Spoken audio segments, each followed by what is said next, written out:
Hi everyone, this video is going to be a little different than my normal videos. I'm going to share a personal part of my life. I was compelled to make this video because tomorrow, May 15, 2023, would have been my late wife Marion's 60th birthday, and the day after that would have been our 36th wedding anniversary. Marion was born with an AVM, an arteriovascular malformation in the brain, which hemorrhaged when she was 19. So she had a full-blown stroke at 19. That resulted in having to have an emergency brain surgery, and in turn, right side hemiparesis, or paralyzed on the right side. She got some of that back, but she couldn't use her right arm the rest of her life after that. And she lost math and a few other things from the brain surgery. Also, because that surgery was done in the early 80s, they were using scalpel back then. And the scar tissue on the brain from that type of surgery later turned into massive seizures. So they had to go back in and do laser surgery. She was the second person in the world to have this certain type of procedure done, to go in with lasers and do what they had to do.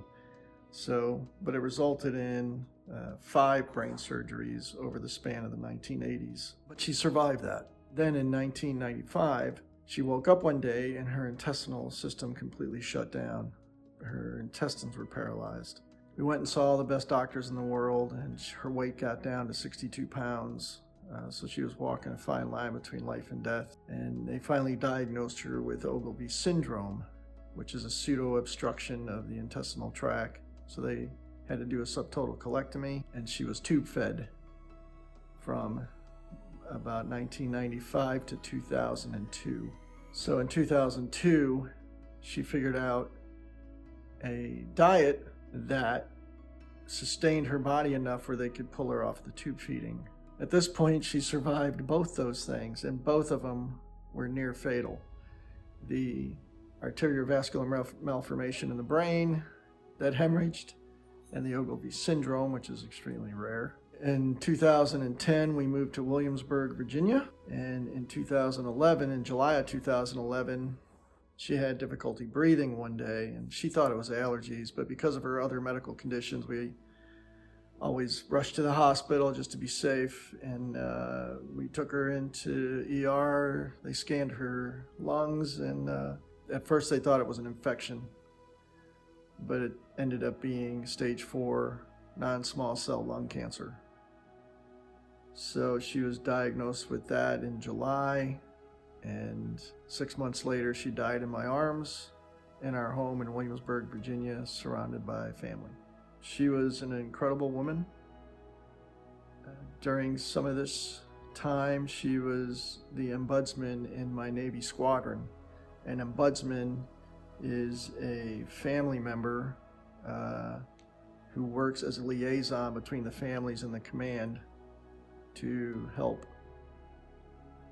with family issues, to help the command deal with some of these things, especially when a member is deployed and there's stuff going on back home, and they asked Marion to do that, which was incredible. And so she would coordinate some of these events for the squadron, and she would do it from the hospital room, and a lot of people didn't even realize she was doing it like that.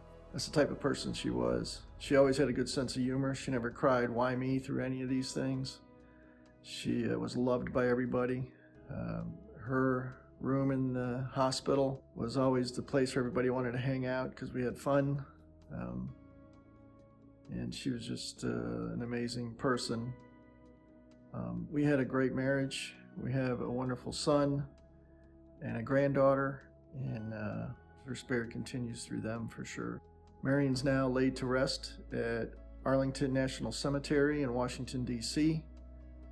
Because I'm retired Navy, I had a spot reserved for me at Arlington, and the rule is, or was, I think it still is, if you have a spot at Arlington and the military member's spouse passes away first, they can be laid to rest there in the military member's grave. So Marion's laid to rest in my grave in Arlington.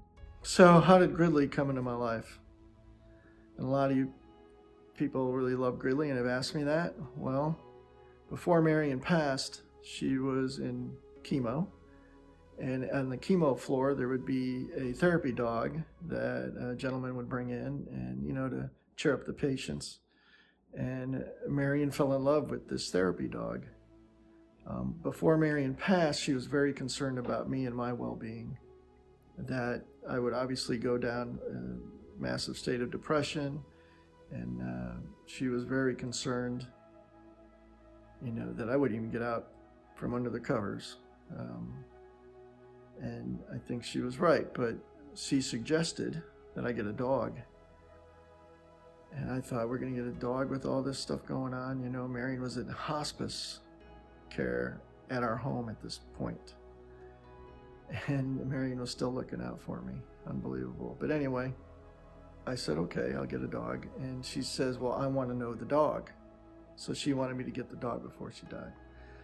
So I tracked down the guy who would come to the hospital with that Aussie Doodle and found out where he got his dog from, and that's where I got Gridley from. They're hyperallergenic, so they're safe to have around patients. It was important to have a dog breed that was like that as well, so it was a no-brainer for me. I went and got Gridley and brought him home, and he wouldn't leave Marion's side.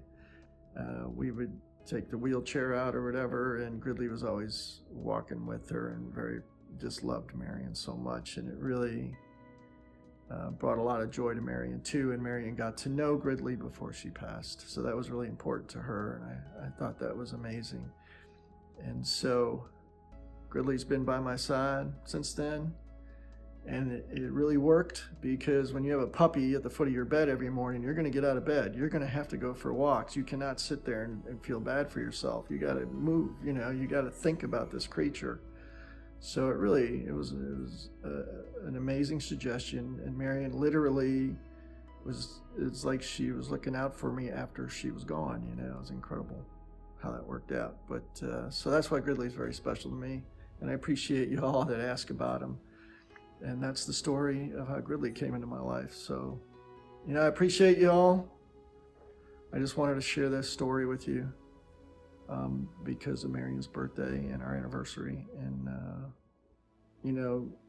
life is too short to worry about the insignificant things.